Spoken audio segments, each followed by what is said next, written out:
Hey guys, it's Stephanie with Simarchy and welcome to my tutorial series. Today we're going to be learning the very basics of how to roof a house. Now my tutorials are going to range from very basic up to a bit more advanced as we go on with the series. And I do want to preface that with saying I am not the best roofer in the world, but I can show you the basics of how to roof a house, the different type of roofs that we have, and the way to manipulate the different points on them. So we're going to start off first by actually building a house. Now when you're building a house, you definitely want to keep in mind what type of roof is going to go on top of it, just so that you have an understanding of how to form the walls.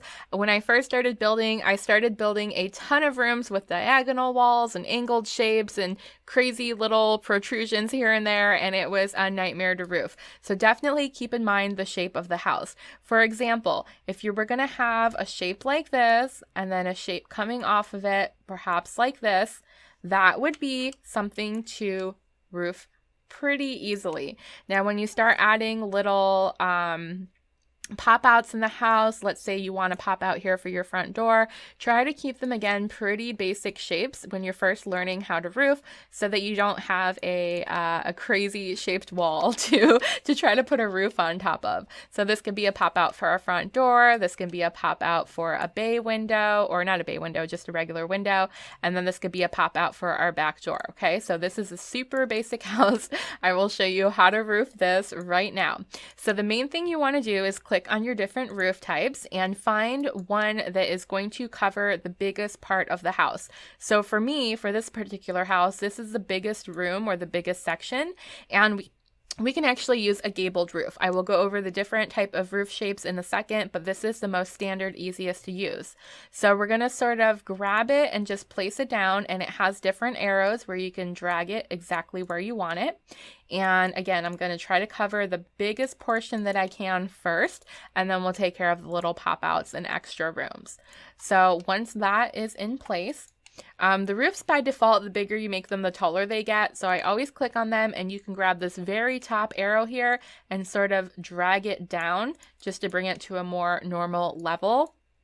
And then we can start adding the additional roofs. So for these little pop outs, it's also a good idea to use the gabled roof again. That one just happens to fit there, and it's almost clipping into the upper roof. So we can grab it and bring it down just a tiny bit like that, so it flows a bit better. We could do the same thing on this side with another gabled roof, just sort of facing the other way, and again lower it a bit so it flows a bit better with the shape of the home. Then we have this large portion in the back, which we can grab a gabled roof and actually put it either way you want. You can put it so that it goes the same way as the front of the roof, like this. And again, shorten it a bit so it flows well and leave it at that.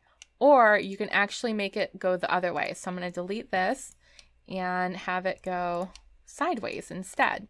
And that way we can pull it out and bring it this way. And it is a bit taller, so of course we're going to keep bringing that down. Now I don't mind either shape. There's no weird corners where it looks bad, so either one would work. And since we do have this additional pop out here, we'll go ahead and place another little roof right there and lower it. So now the house is roofed, right? That was pretty simple if you really think about the house in terms of large areas and then filling in the small ones. So we only used gable roofs, but there are different structures, different types of roofs you can use. Now I'm just going to place them down on the yard just to go over the different types. So this one is a hipped roof, and it is basically a square, so you can pull it and drag it however you want. Next, there is the half gabled roof, and this one will have sort of the slanted area here and then go straight up. This works a little bit better with more modern builds, or if you want to push it down, you can make it sort of intersect and look like it's coming off of another roof. I know visually I didn't really explain that well, but I'm just going over the roof types for now. Next is the half hipped roof, and this one is sort of like the, what is this over here?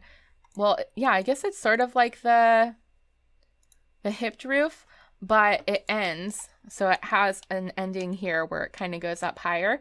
I will show you actually what some of these look like on the house after we go through all the roof types so you can see them a bit better. And then we did get a bunch of new ones with a free update before the Cats and Dogs pack came out. The Sims gave a free update to anyone that had the Sims game, and we got hexagonal roofs, octagonal roofs, pentagonal roofs, circular roofs, and then we always had these gabled roofs that are on diagonals, the half gabled roof on diagonal, the half hip roof on diagonal, and the hipped roof on diagonal. So if you're trying to make a diagonal room, which I don't recommend for a beginner, you can actually pick a roof that is diagonal for you. So I'm going to go ahead and delete these now, and I'll show you just on a very basic house what all the roofs can look like. Okay, so we're back to square one, just a plain rectangle. We already saw the gabled roof, but just to show you that again, this is what that is going to look like, just like so. Next, for the hip roof, well, let me delete this. The hip roof, again, is going to be more of a square shape. It doesn't have a completely flat top, though, so it's definitely going to stick up like a triangle. I'm really bad with shapes, but you can see that.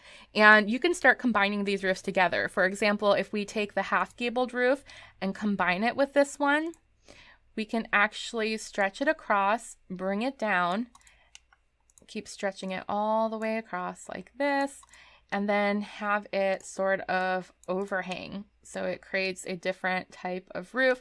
This would be a good idea if you're building a porch. You could add columns in front of it to look like it's not just hanging off into the middle of nowhere. Next, this is a half-hipped roof. And a good thing to do with this is if you have maybe a two-story home, so you have the half-hipped roof over here, but then perhaps you have a second story like this. So you can see how that just flows really nicely into that wall right there. And then we have next on our list, we already have a pre-built room for us. We'll click on that. Then we'll go back into our roofs and grab the octagon.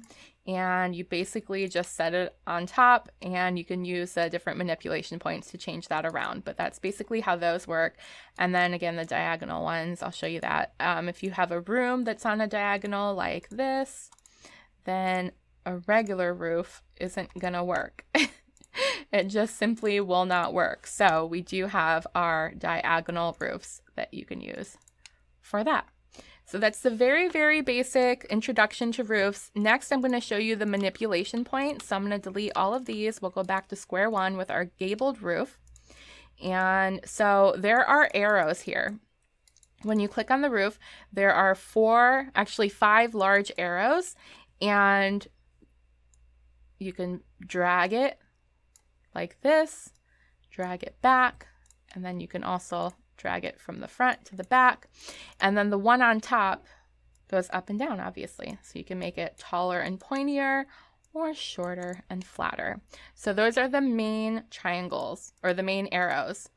I'm going to delete this, and I'm going to go ahead and just cover the entire shape that we're dealing with here. And I'll show you the rest of the manipulation points. So by default, the gabled roof juts out from the front and from the sides. You see how it overhangs a little bit. Once you click on the roof, we have these little half arrows, I'll call them. So you can pull them out to make the overhang bigger, or you can push them in to get rid of the overhang altogether. And the same with the ones on the side, okay? So you see how it overhangs on the house? We can slide it up to get rid of the overhang, or we can pull it out to make it longer. That's how those work. Now, just starting from the beginning again, so it's very clear what I'm doing.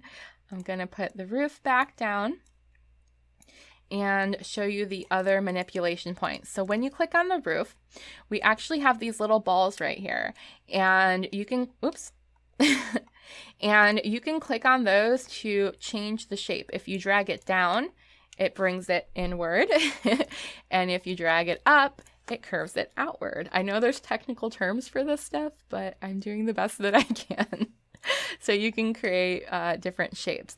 Now, going back to the original roof, which was this one, once you click on it, if you want even extra manipulation points, you can click Shift and C on your keyboard. And now it gave us 2 different circles. So this lets you adjust the shape of the roof from just the top or just the bottom. So we can click this top one and go up or down and put that back to normal. And we can click this bottom one and go down or up. So what you can do with this is create unique shapes. For example, I like to take this top part and push it in a little bit, and then I like to take the bottom part and push it up a little bit and create a really pretty roof shape.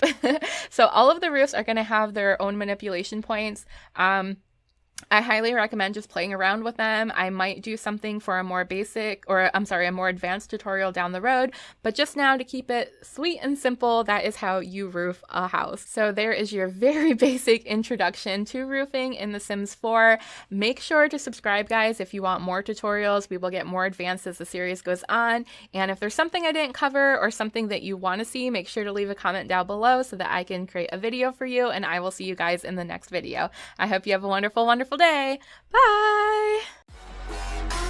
Wait, guys, before you go anywhere, don't forget to click over here to watch new videos and click on my face when I disappear to subscribe.